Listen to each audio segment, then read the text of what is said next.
everyone, my name is Shaesta Shamsheer studying grade 8. Today I'll be speaking about an object that has been gracing us with light whenever the sun goes down. If you haven't guessed it yet, I'm going to talk about the moon.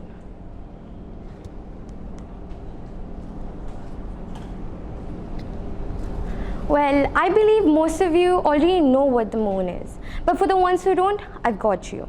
You see, when the sun goes down, you look up in the sky in the night time and you see a bright, white, round ball glowing right at us.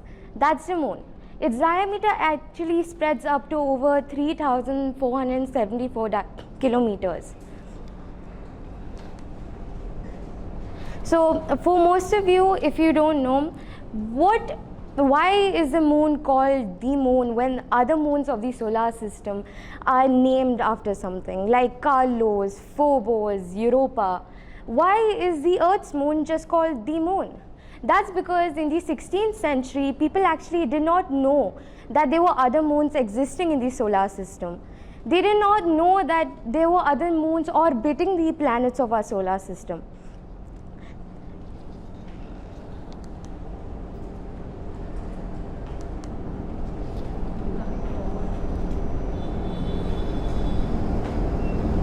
The person who actually discovered 4 moons orbiting the Jupiter was Galileo Galilei. That was when people actually found out that there were other moons orbiting other planets.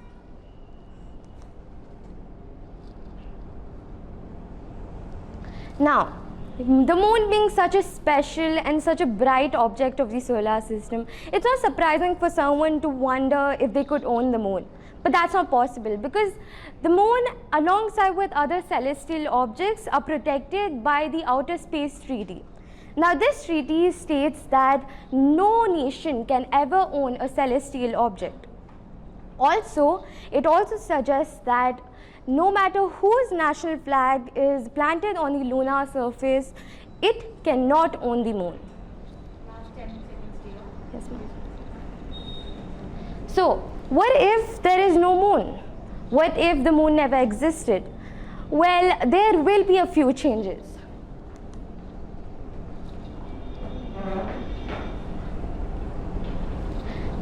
There are 5 changes. Night would become darker, days would become shorter, tides would fall, and also would affect the weather patterns and the seasonal patterns of Earth.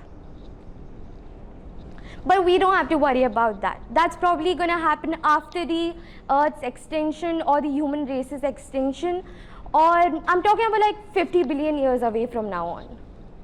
Thank you for being such a great audience, and I've really loved you all. Thank you. Thank you.